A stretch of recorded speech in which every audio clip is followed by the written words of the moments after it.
Hi there, John here from Backwards Compatible, and here's another Last of Us multiplayer Ramble through. I'm obviously the chap in the orange cowboy hat, and obviously fellow writer Paul is well-being osteo.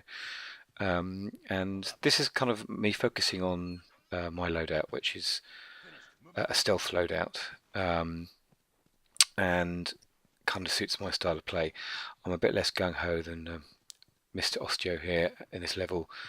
And although I'm not perfect, I do tend to get less kills but survive a little bit longer.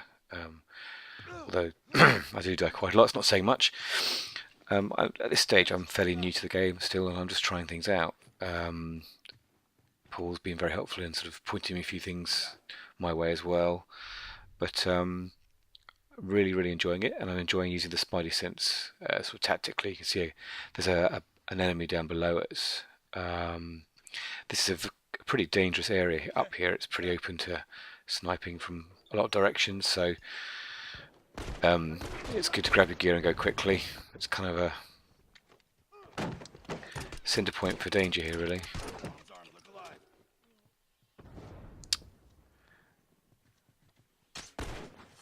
Not really using the bow and arrow as it should be intended at short range, but it's quite a deadly weapon even at short range.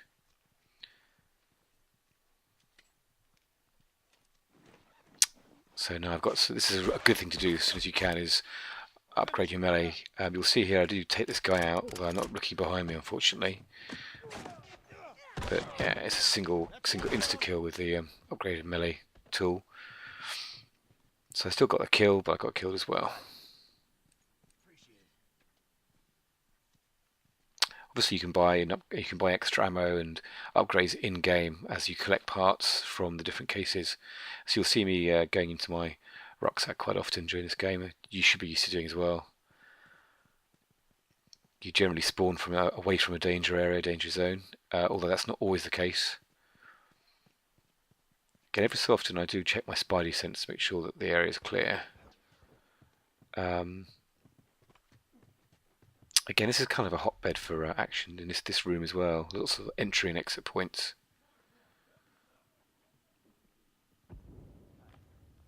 Pulls down.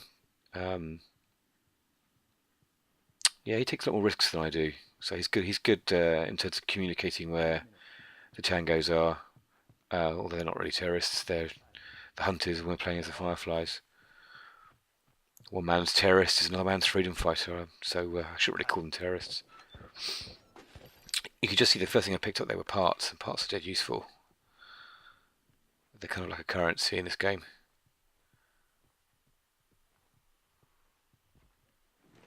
Again, lots of things I can upgrade. Going straight for my melee weapon again, and the Molotov cocktail also is an insta-death. It's a good one to have in your arsenal. I die a lot by fire in this game.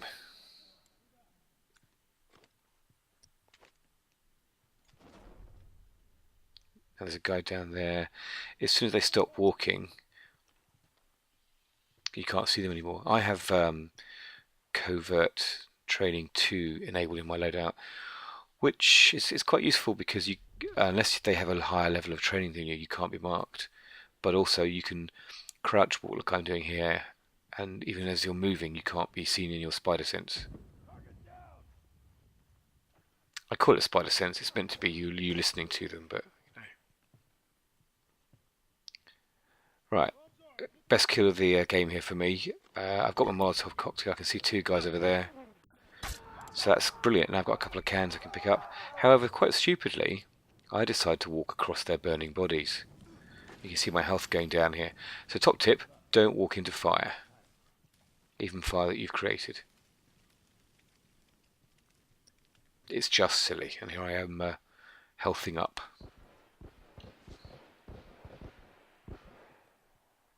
Oh, Paul's down again. Yeah, he definitely went straight to the action every time. I think again he's testing his loadout, see what sort of things work for him.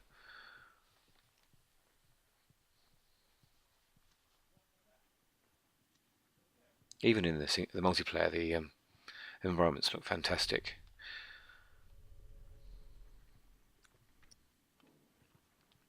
Quite often I can take people out from these stairs, coming up the stairs. It's quite a good way of getting some easy kills. Okay, got it. As long as you're still, they can't see you waiting there. This guy in front of me, just down below me, I think he's just been Molotoved by the way he disappeared off the map. So again, that's a good thing to watch out for. If you see your teammates disappear in a flash, it probably means they've got lots, they're tooled up there. You can see lots of bombs being thrown around.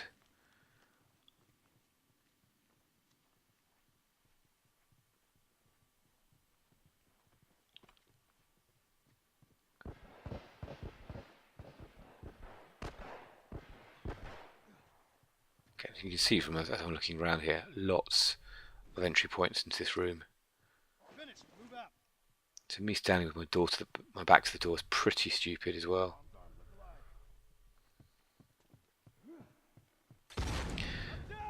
Right, I'm hoping to get out there. I'm being a bit selfish in grabbing a health pack, but I'm hoping to get out there and revive Paul. Luckily, someone's got there for him, so now I'm just going to cover these two guys, make sure no one else takes out the other chap reviving Paul. This guy inside now needs taking reviving. It's very important you do actually take the time to revive your teammates, because obviously if you look at the left there, the count of your players count on the left drops as they die. It's very, very important that you revive your teammates. We're pretty much doomed here, but it just it prolongs the game. If you're wiped out at the beginning, there's no point playing this game, to be honest. Another reason why I like it, really, it's much more about the team.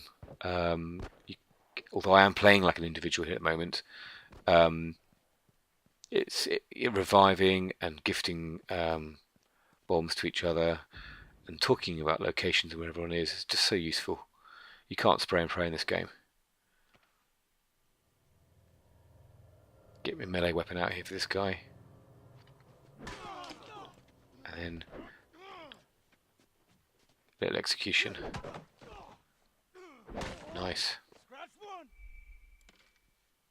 It's so essential to get those little blue cans.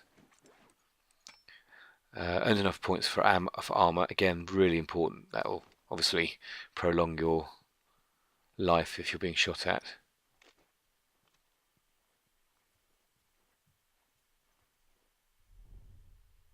Nothing around, so off I go. Can't use that spidey sense enough in this game. If you look at the little counter on the right, bottom right hand side, the outside spiral, that's your sort of spider sense bar, as I call it. You see it dropping down as I'm checking there, and later on as you level up you can get perks that lets your spider sense refresh more quickly. I'm always a bit of a... now I've spotted a bomb here, an L bomb, and you can take these out with your different ammo, with different weapons. I'm using my bow and arrow. And I'm very happy with myself here because I managed to take out a bomb and not get killed. There's obviously a marksman across there trying to take me out. He's using a single shot rifle there. Luckily I was wearing armour. You see the armour's been blown off me. If I hadn't been wearing armour I'd be dead now. If you look very closely behind me, you can see later on you can see some wonderful dust spirals going on in this room.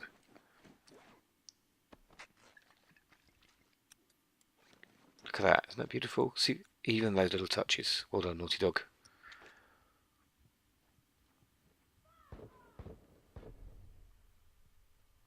Now, where am I going to put this?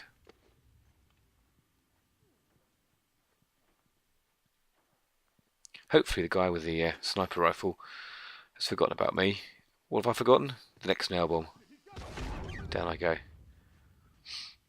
I'm far too far away from any of my teammates to be revived. So I'm dead. I'm doomed. So again, it's important to stay fairly close to your teammates. Otherwise, you can't stay alive. I'm already down to 2 versus 12 here.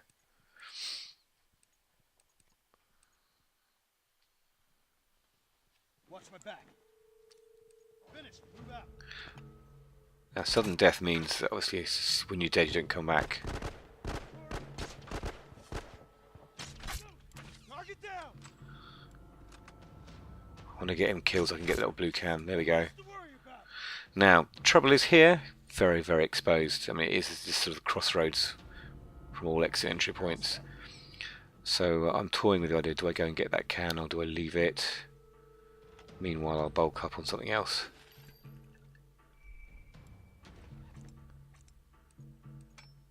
Okay, got it. So here we go. I'm just going to try and sneak in and get the blue can. Again, really important for your survivors. Keep them well fed and healthy. Anyone you kill and take out, this blue can is worth many, many more multiples of your standard parts. So they're really good to get, and they also contribute towards unlocks and leveling up later on. Unluckily, I didn't see the guy on top of the bus, the tanker over there. So now I'm suffering. Someone very kindly comes over to try and revive me. Don't worry, I got you. And he's taken out as well by a smoke bomb.